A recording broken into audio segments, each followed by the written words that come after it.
Kingdom Hearts, Chapter 3, Sands in All the Places. Sora guided the Gummy ship to a smooth landing just outside Agrabah, its golden sands stretching out before them. After consulting with Naminé, he cloaked the ship, rendering it invisible to prying eyes. With a sense of excitement and purpose, the group made their way into the bustling city. The marketplace was alive with vibrant energy and the mingling scent of spices and exotic goods. Whoa, there are so many people here.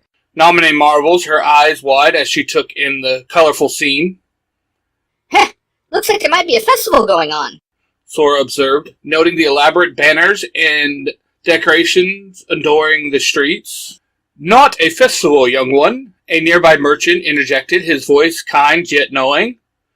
Oh, what's happening then? Kairi asked, curiosity evident in her tone. Why, the royal wedding, the merchant responded, a smile playing on his lips. Oh, who is the princess marrying? Riku inquired, intrigued. Why, Aladdin, of course. Sora and the merchant answered in unison, then later chuckled at their synchronicity. What time does the wedding start? Riku asked, his curiosity piqued. Not for 2 more days, the merchant replied with a friendly smile.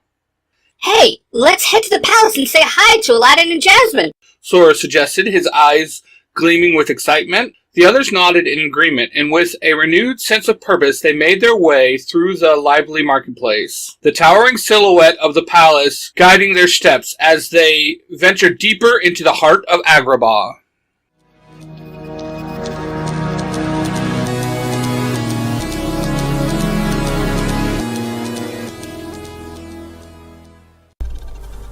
My name is William Cranston.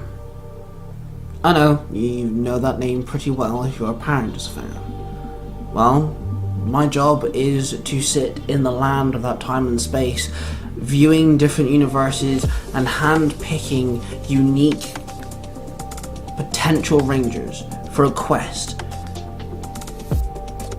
I'm looking for champions. Now, I've already picked some of them.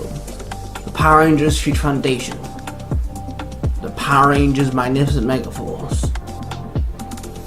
Hell, I'm even considering Power Rangers Cyberforce V2. But, if you want to know how I acquire these champions, the steps I take to make sure that these champions do exactly what I need them to do to get to the point where I need them at, if you want to know every inkling, all the backstory, then come listen to the Diaries of William Cranston on the Tiger Tales The Lost Stories YouTube channel.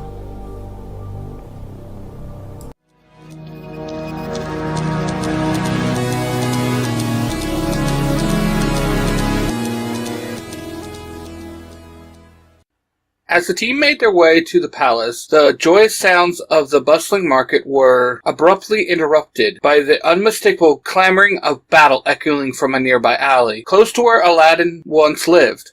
The 4 exchanged tense glances, their instincts honed for moments like this. Without a word, they sprinted towards the source of the noise, their keyblades materializing in their hands, glinting in the desert sun.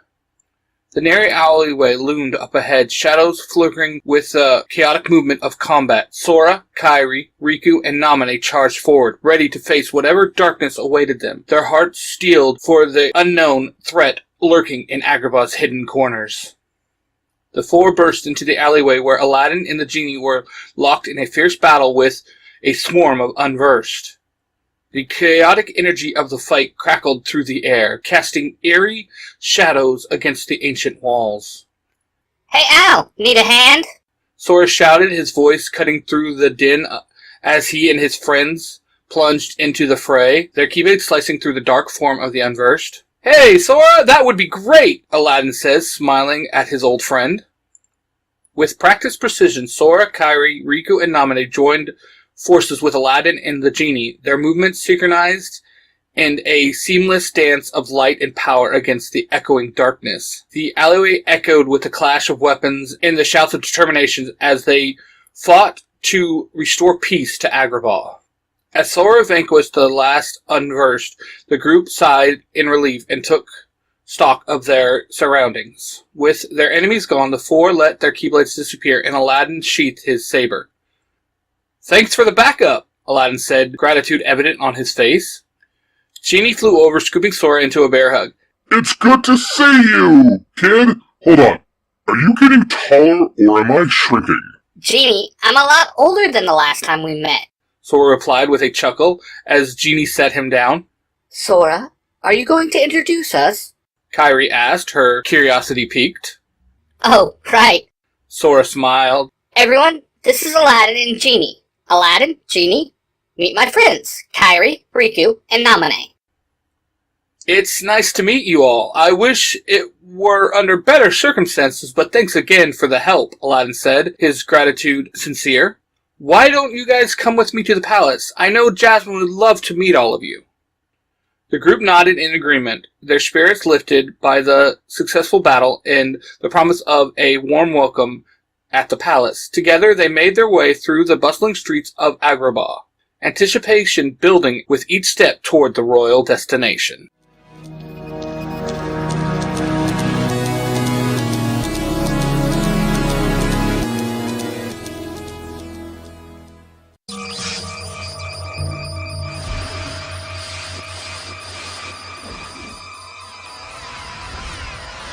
Moonies of the world unite!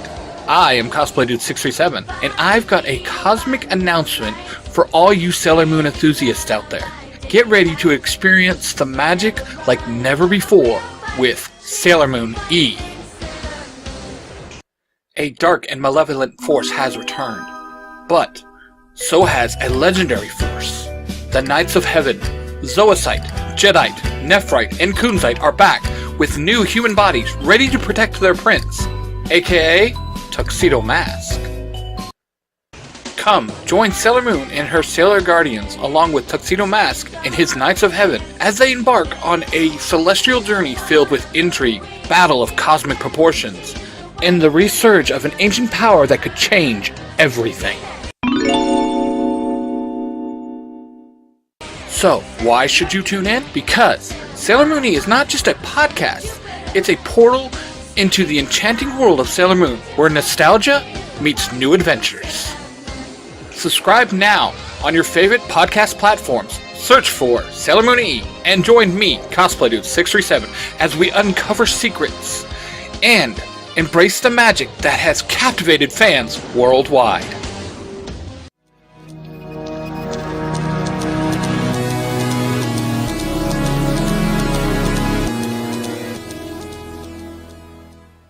Once in the throne room, Aladdin led the group forward, his steps confident as he approached the royal figures awaiting them. The grand chamber was adorned with intricate tapestries and gleaming chandeliers, exuding an air of splendor and authority. Jasmine and her father, the Sultan, stood at the dais, their expressions warm and welcoming. Jasmine, Sultan, Aladdin began, gesturing to his companions, I'd like you to meet my friends. This is Sora, Kairi, Riku, and Namine. Jasmine stepped forward, her eyes sparkling with curiosity and kindness. Welcome to Agrabah. It is a pleasure to meet all of you. Aladdin has told me so much about your adventures. The Sultan nodded in agreement, his smile broadening. Yes, welcome all, friends. Any friend of Aladdin is a friend of ours. The heroes exchanged smiles and greetings. Thank you so much. Sora said with a smile, his gratitude genuine. We don't mean to be rude, but have you had many attacks from the unversed? Riku asks, his tone serious. Aladdin, Jasmine, and Genie exchanged weird looks. A few times a day, but it seems to be getting worse. Jasmine said softly, her eyes reflecting the concern she felt for her people. The room fell silent, the gravity of the situation sinking in. Sora, Kairi, Riku, and Namine exchanged determined glances. Aladdin, did you get the wedding item you wanted? Jasmine asked, trying to lighten the mood in the room. Aladdin slapped himself in the forehead. Oh man, I completely forgot I was headed there when we got attacked, and these guys showed up, so we came straight here. What item is that? Naminé asked, curiosity evident in her voice. It's a dagger that was given to me by my father a long time ago, Aladdin said softly, the memory clearly meaningful to him. Why don't you take the girls with you and get the dagger? Sora suggested. They're Keyblade wielders like Riku and me. This way they can see the city and you have some extra help if any more unverts show up. Aladdin nodded, appreciating the suggestion. That sounds like a great plan. Ready to go, Kairi? Naminé? The two girls smiled and nodded, eager to explore Agrabah and help Aladdin retrieve his cherished dagger. With a sense of renewed purpose, they prepared to set off.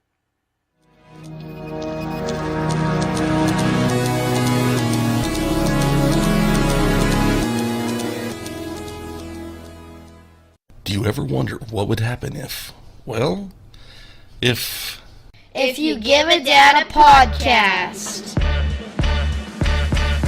Ladies and gentlemen, Let's just settle this debate right here, right now.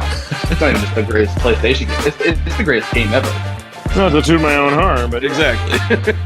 Yeah, I remember he kicked me so hard I thought I owed him money. I love it. I'm excited for this one. He goes, "What is your name?" And I was like, "It's Thrash." I'm getting punched in the face on the daily.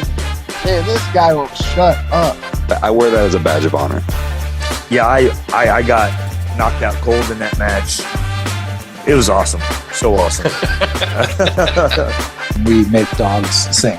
Do you always do these interviews with your shirt off? Going live in 3, 2, 1. So now we've been filming for the last 6 months. I panicked. Followed by. Bro. If You Give a Dad a Podcast, available everywhere podcasts are found.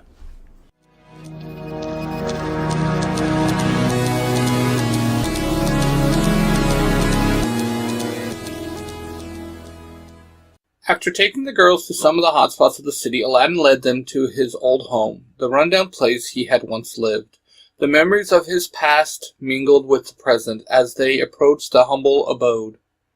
As they entered, they saw a man standing in the dimly lit room holding the dagger. The figure was cloaked in shadows. "Hey!" Aladdin shouted, his voice echoing in the small space. The man turned around, revealing his face. Aladdin's expression went ghost white. "Father?" The room fell silent, the air thick with tension and disbelief. Kairi and Naminé exchanged bewildered glances. "Hello, my boy," the man said, his voice rich with a mixture of nostalgia and pride. He then noticed the girls and offered a courteous bow. "Oh, hello, ladies. I am Alibaba." Kairi and Naminé exchanged surprised glances, then returned the bow with respectful nods. Nice to meet you, sir, Kairi says politely. Aladdin, still reeling from the shock, took a hesitant step forward. "Father, what are you doing here, and why do you have the dagger?" Alibaba smiled warmly, his eyes gentle with a mix of mystery and affection. "It's a long story, my son. One that I believe we all need to hear." "Don't tell me this is about the hand again," Aladdin snapped, frustration evident in his voice. What hand? Naminé asked, curiosity piquing. "The hand of Midas," Alibaba answered, his tone grave. Kairi and Naminé exchanged puzzled looks. What is the hand of Midas? Kairi asked. Alibaba sighed and placed the dagger down gently. "The Hand of Midas is a legendary artifact said to grant the power to turn anything it touches into gold. It's an object of immense power and danger. Many have sought it, but few understand the true cost." Aladdin crosses his arms, his expression a mixture of anger and concern.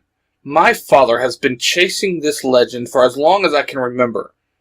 It's caused nothing but trouble." Alibaba looked at his son with a blend of determination and remorse. "This time, Aladdin, it's different."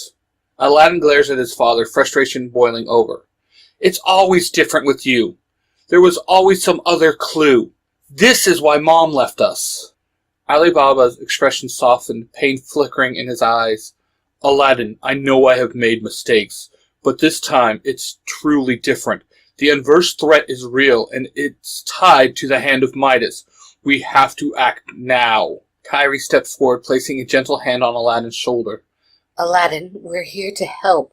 Maybe this is the key to stopping the adverse and protecting Agrabah. Naminé nodded in agreement.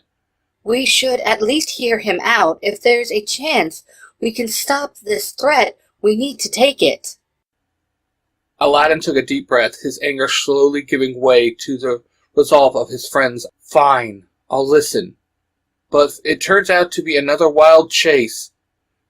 Alibaba nodded, understanding the unspoken ultimatum. Thank you, my boy. I promise this time we'll get to the truth together.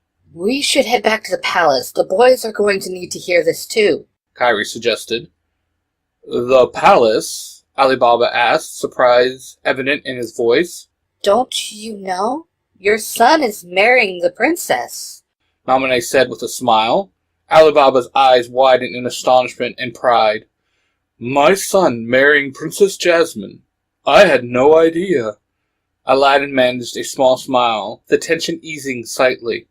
Let's head back and figure this out. The group made their way back through the lively streets of Agrabah, the steps quickening as they approached the palace, ready to share their newfound information and plans for their next move.